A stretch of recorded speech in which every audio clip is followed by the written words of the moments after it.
In the shadowed corridors of Southeast Asia's history lies a war rarely told, a battle not for mere territory, but for control of an entire kingdom's destiny. The year was 1717. On the muddy banks of the Mekong River, Cambodia stood trembling, caught between two rising giants. To the west, Siam ambitious, bold, and determined to expand. To the east, Vietnam equally resolute, backing its favored king to ensure influence over the fragile Cambodian court. What followed was no ordinary war. It was a river war, a clash of ships and oars, muskets and cannon fire, of burning thatch-roofed cities and royal betrayal. Cambodia became the chessboard for this violent game of thrones, its people pawns, its king's throne the prize. This is the story of a hidden war that nearly redrew the map of Indochina. Welcome to the River of Fire, the 1717 to 1718 Siam-Vietnam Naval War in Cambodia. Part 1. The Seeds of Rivalry. Cambodia caught in the crossfire. In the early 18th century, the Kingdom of Cambodia was no longer the towering empire of Angkor. Once master of much of mainland Southeast Asia, the Khmer realm had been reduced to a fragile shadow of its former self. Ravaged by internal strife, divided noble factions, and decades of invasions, Cambodia was now caught between two ambitious regional powers, Siam to the west and Vietnam to the east. This geopolitical squeeze on both its sovereignty and its dignity would culminate in the explosive Siam-Vietnam Naval War of 1717 to 1718. Cambodia was no longer master of its fate. It had become the battleground. To understand the causes of this war, we must look back to the late 1600s, when Cambodian kings were regularly enthroned, dethroned, and enthroned again with the backing of foreign powers. The throne had become a prize to be won through military alliances, not a symbol of national unity. In the wake of the 1670s, Cambodia had endured repeated Siamese invasions, including the infamous campaigns that led to the forced abdication of King Chethar IV and the brief installment of Siamese-backed rulers. Yet Vietnam, too, had begun flexing its muscles. The Nguyen lords of An Trong, ruling over southern Vietnam, saw Cambodia as not only a buffer zone but also a tributary state ripe for manipulation. By the early 1700s, this power struggle hardened into two rival camps: pro-Siamese nobles who wished to restore Cambodia's autonomy through Siamese support, and pro-Vietnamese factions who leaned on the Nguyen lords in Huc for military backing. The Cambodian court became a stage for foreign intrigue. Vietnamese agents and military advisors began to exert growing influence in Phnom Penh, while the Siamese court in Ayutthaya viewed this with increasing alarm. For Siam, any Vietnamese foothold in Cambodia was a direct threat to its eastern frontier and its broader ambitions in Indochina. The trigger for the 1717 to 1718 conflict came with a royal succession dispute, one not unusual in Cambodian history, but this time with dangerous external implications. The reigning Cambodian king, Thamo Ritchia III, was backed by Vietnam. His rivals' factions within the royal family and disgruntled nobles turned to Siam for help, claiming that the Vietnamese presence in the kingdom was unlawful and tantamount to occupation. These appeals fell on willing ears in Ayutthaya. King Tai Sa of Siam, also known as Phumin Thiracha, saw this not merely as a chance to install a loyal ruler, but as an opportunity to push Vietnamese forces out of Cambodia altogether. In 1717, Siam prepared a military expedition under the command of Chaya Phria Shakri, one of its top generals and a veteran of earlier campaigns. The plan was ambitious. Siam would send troops both overland and by river to invade Cambodia and remove the Vietnamese-backed monarch.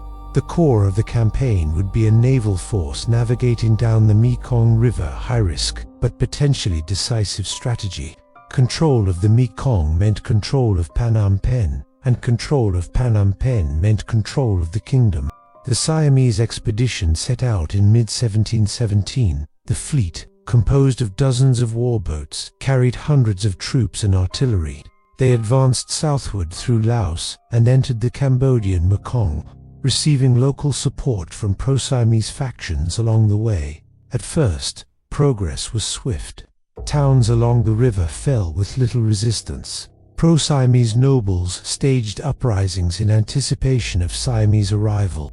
The Chakri commander sent messages proclaiming that Siam had come to liberate Cambodia from Vietnamese domination and restore the kingdom to rightful hands. But the Nguyen lords in Huc were not about to let Cambodia slip from their grasp. As soon as word of the Siamese incursion reached the court of Nguyen Si Chu, the Vietnamese responded decisively. A counter-expedition was prepared. A naval force composed of over 100 war junks was dispatched under Admiral Nguyen Hai Hu Siench, a seasoned commander, and governor of Jahan, present-day Ho Chi Minh City. The Vietnamese navy raced to intercept the Siamese fleet before it could reach Phnom Penh. Meanwhile, the city of Phnom Penh sat on edge. The pro-Vietnamese court prepared for defense. Fortifications were strengthened, and additional troops from Cochin China were brought in. Yet beneath the surface, fear and uncertainty reigned. Would Siam succeed in toppling the king? Would Vietnam retaliate with greater force? For ordinary Cambodians, it felt as though their kingdom was a prize to be fought over again, not by Cambodians themselves, but by powers from outside. In late 1717, the Siamese fleet reached the outskirts of Phnom Penh. They encountered resistance from Vietnamese garrisons along the way, but nothing that could stop them entirely. The Khmer countryside was already deeply divided, with some villagers welcoming the invaders and others resisting. The Siamese pushed forward, confident that the Vietnamese could not deploy a fleet fast enough to counter them, but they had underestimated Vietnam's response. In January 1718, the Vietnamese navy arrived on the Mekong, coming upriver with speed and force. The two fleets met at the confluence near Phnom Penh in what became one of the largest riverine engagements in the history of early Southeast Asia. Gunfire echoed across the muddy waters. Warboats rammed into each other. Cannons lit the jungle banks with bursts of flame. The Siamese, better trained in river warfare, used tight formations and coordinated musket volleys to push back the Vietnamese advance. But the Vietnamese fleet was larger and more familiar with the southern Mekong terrain. The fighting raged for days. Vietnamese gunboats fired from hidden mangroves, while Siamese ships tried to cut off supply lines. Casualties mounted. The river turned red with blood. On land, pro-Siamese and pro-Vietnamese militias clashed in the villages surrounding the capital. The Cambodian people suffered the most. Rice fields were torched. Entire communities fled into the forests to escape conscription, looting, or revenge killings. In the end, numbers prevailed. The Vietnamese navy overwhelmed the Siamese fleet. Several Siamese boats were sunk. The remainder retreated upriver, leaving behind dead and wounded.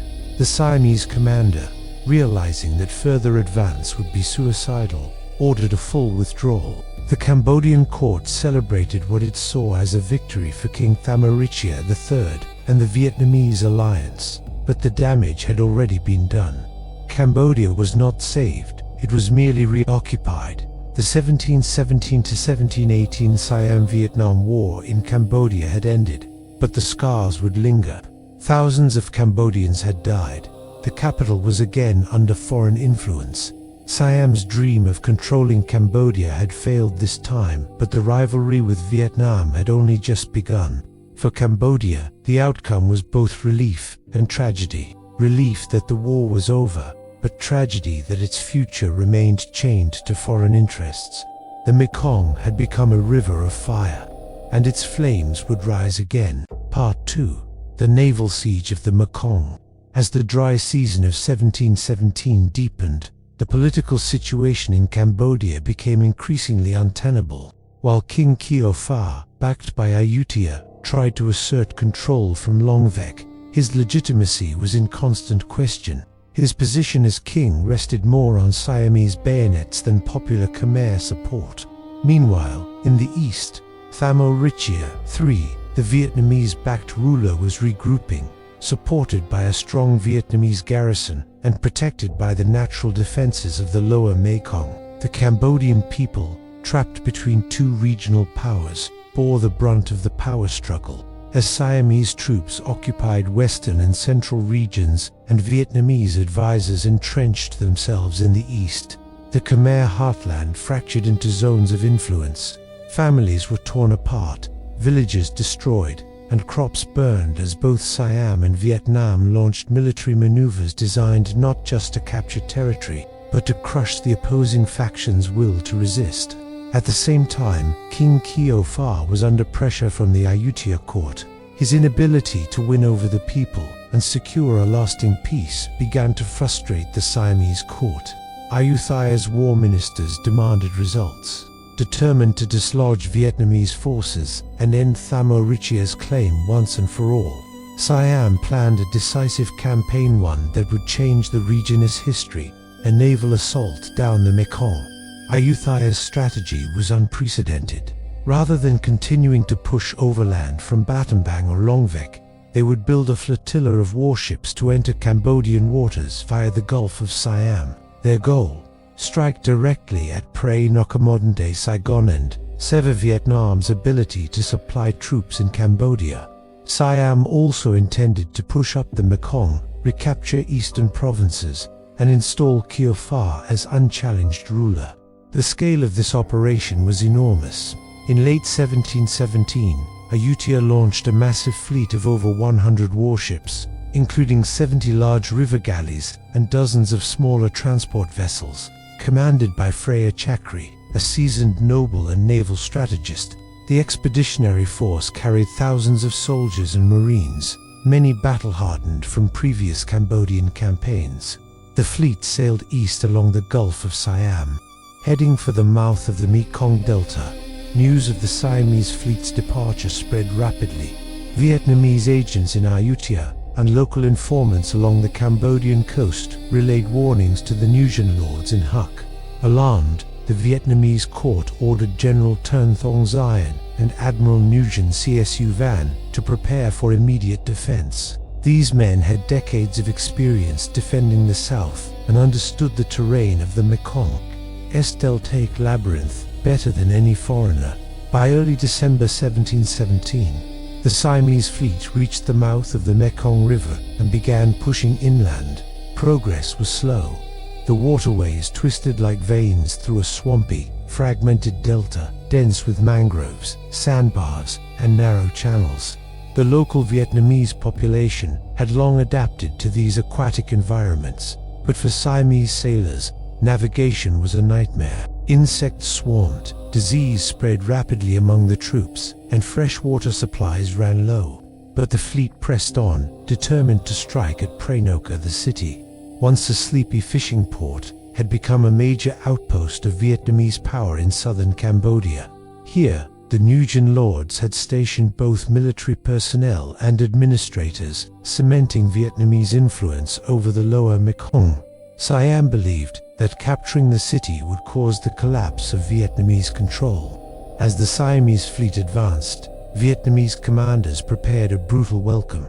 Rather than face the superior Siamese navy in open water, they used the terrain to their advantage. Vietnamese engineers and sailors rigged traps in the river, underwater spikes, oil-filled barrels, and hidden ambush points in narrow tributaries. Fortified riverbanks were lined with cannons, while local militias were ordered to harass the Siamese with fire arrows and guerrilla tactics. On January 23, 1718, the two fleets finally clashed just outside the mouth of the Bassac River, near present-day Van Long. It was the largest naval battle Cambodia had ever witnessed. The Siamese fleet, though larger and better armed, found itself trapped in a confusing maze of sandbars and concealed defenses. As they tried to reposition, Vietnamese war junks appeared from hidden estuaries and launched coordinated assaults. The water turned red with blood.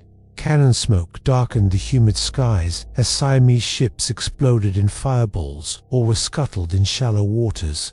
Vietnamese sailors, using smaller but more maneuverable vessels, swarmed their larger counterparts, climbing aboard for close-quarters combat. Their knowledge of the delta allowed them to strike and retreat with precision, while Siamese commanders struggled to communicate across the fragmented fleet. By nightfall, the outcome was clear. The Siamese invasion had failed. Over 30 Siamese warships were sunk or captured. Thousands of troops were killed, and many survivors were taken prisoner. Admiral Nguyen Csu Van declared it a decisive victory and pushed the remnants of the fleet back toward the open sea. Freya Chakri barely escaped with his life, limping back to Ayutthaya with fewer than half the ships he had arrived with. Back in Ayutthaya, the news of the defeat caused panic and disbelief. King Thais, who had ordered the campaign, was humiliated. The court scrambled to spin the loss as a temporary setback, but the truth was clear. Vietnam had decisively defended its sphere of influence in southern Cambodia. Ayutthaya's naval prestige was shattered, and the region's balance of power shifted dramatically. In the aftermath of the battle, Vietnamese forces solidified their control in eastern Cambodia. Thammo Richia III returned to Phnom Penh under Vietnamese protection and resumed the throne, though not universally supported. His rule was reinforced by the clear message that Vietnam would defend its allies and punish its enemies. For Cambodia, the war had devastating consequences. The country remained divided, not only politically but spiritually. Villages that had once stood in unity were now razed, their people either conscripted or displaced. Khmer elites had become pawns in the games of foreign empires, each propping up rival kings for their own interests.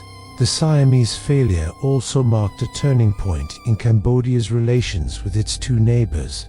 Vietnam's influence in the east grew rapidly. Vietnamese administrators introduced Vietnamese laws, taxation systems, and even began settling Vietnamese families in Khmer lands. This cultural intrusion sowed the seeds of future conflict, as local Khmer communities began to fear a slow erasure of their identity. Meanwhile, Ayutthaya retreated to western Cambodia, where it maintained nominal control over Battambang and Siem Reap. But after the naval loss, it shifted strategies from direct confrontation to indirect influence, manipulating royal succession and forming alliances with discontented nobles. Ayutthaya would bide its time, waiting for the next opportunity to reassert control. The battle also demonstrated how critical naval power had become in Southeast Asia's geopolitics. While Ayutthaya had once dominated through overland campaigns, Vietnam's investment in maritime defense had paid off. Control of the waterways, especially in the Mekong Delta, proved more valuable than any number of swords on dry land. But even in victory, Vietnam faced long-term challenges. Its growing presence in Cambodia came with resistance. Khmer rebellions broke out sporadically, protesting the presence of Vietnamese soldiers and administrators. While these uprisings were usually crushed, they reflected the deepening resentment among the Khmer population toward foreign control, resentment that would smolder for centuries. Despite the war's end, the scars lingered. Cambodian sovereignty had become a mirage shaped not by the will of its people, but by the military might of its neighbors. The failed Siamese invasion of 1717 to 1718 was not just a military episode, it was a signal that Cambodia's future would be decided by others unless something changed. And yet, through the ashes of defeat and occupation, a memory persisted, that of a proud and independent kingdom, once the center of a mighty empire. The people remembered Angkor, the stone temples, the chants of monks, and the legacy of kings who had ruled not as puppets, but as sovereigns. Though the world around them had changed, that longing for freedom and unity would remain, waiting for the day when Cambodia would rise again. Part 3. The final tides of the River War. The Mekong was no longer calm. The ripples from the fierce naval battles of 1717 had given way to waves of diplomatic tension and political realignments. Siam's disastrous retreat from Cambodia left a vacuum, one quickly filled by Vietnamese arms and ambition. As the rainy season of 1718 poured down upon the war-scarred riverbanks, Cambodia once again found itself as a kingdom on paper, but a battlefield in practice. The Khmer court had become less a royal authority and more a pawn passed between greater powers. After the crushing defeat of the Siamese fleet at Ha Tien and the subsequent Vietnamese counteroffensive toward Phnom Penh, Cambodia's political balance shifted overnight. The Vietnamese-backed king, Thamo Richia III, returned triumphantly to the capital under the escort of Nguyen warships. His reinstallation symbolized more than the end of the war. It marked the beginning of a new kind of foreign entrenchment. Although Cambodia still had a monarch, true sovereignty had once again evaporated beneath the shadow of larger empires. The Siamese retreat was not just military but ideological.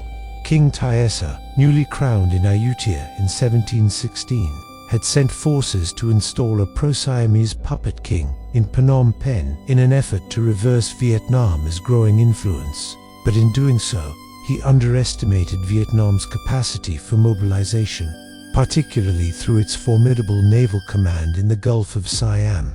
The new Bun lords viewed Cambodia not merely as a tributary state, but as a critical buffer zone that ensured the protection of southern Vietnam from Siamese incursions. This belief justified the scale and severity of their response to Ayutthaya's intervention. What followed in the months after the battle was a period of consolidation. Vietnamese forces lingered in Cambodia longer than ever before.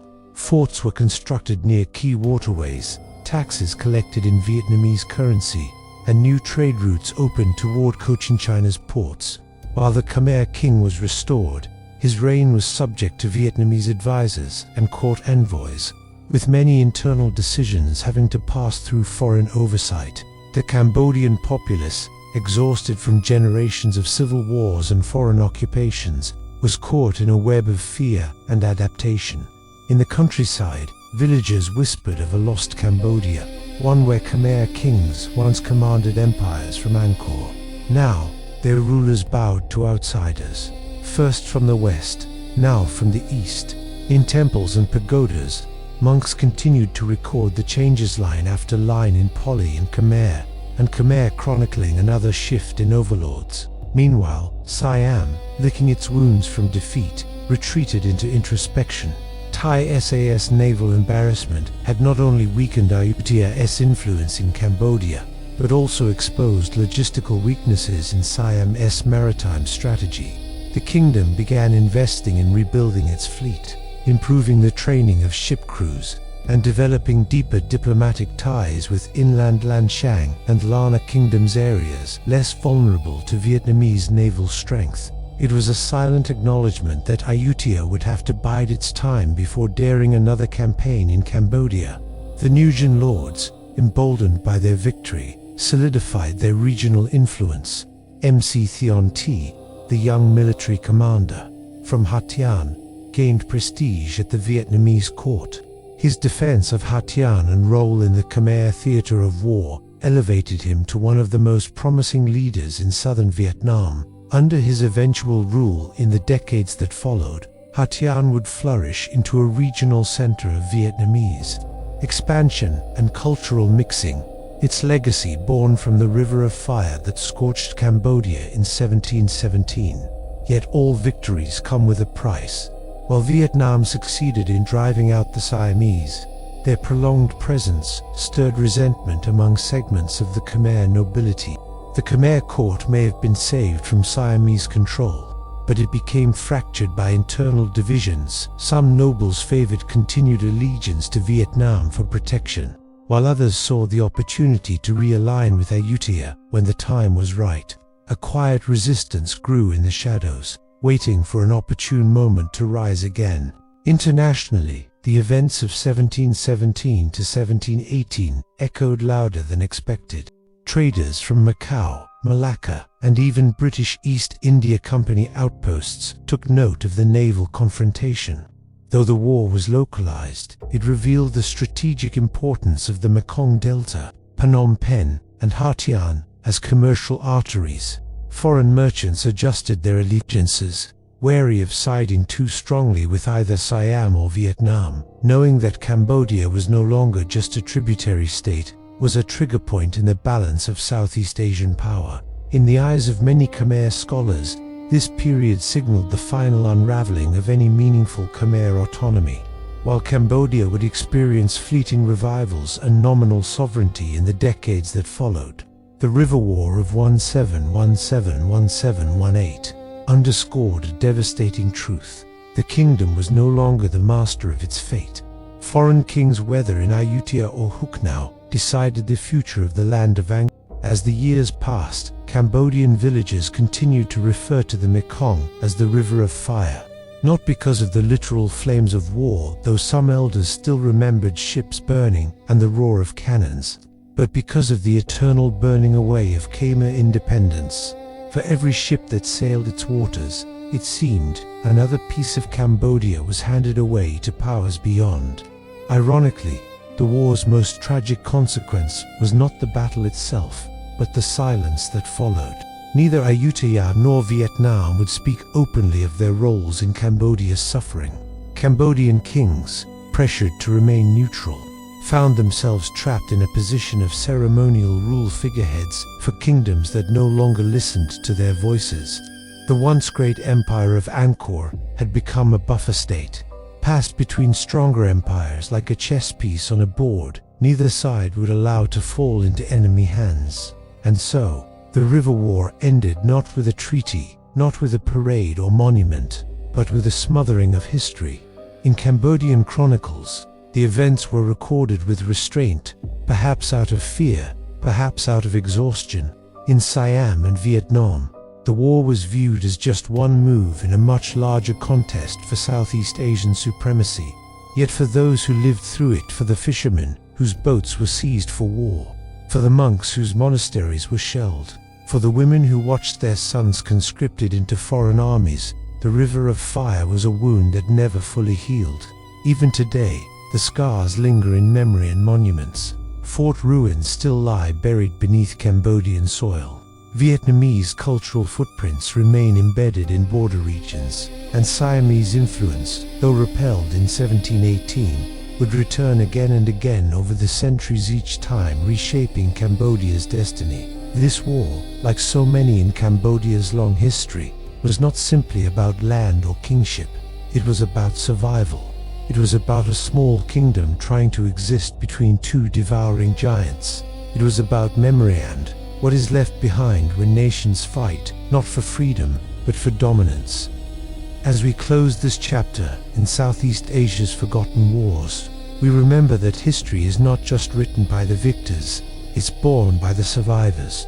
Cambodia survived the River War, but it was never the same again. Until next time, stay safe, and see you in the next history.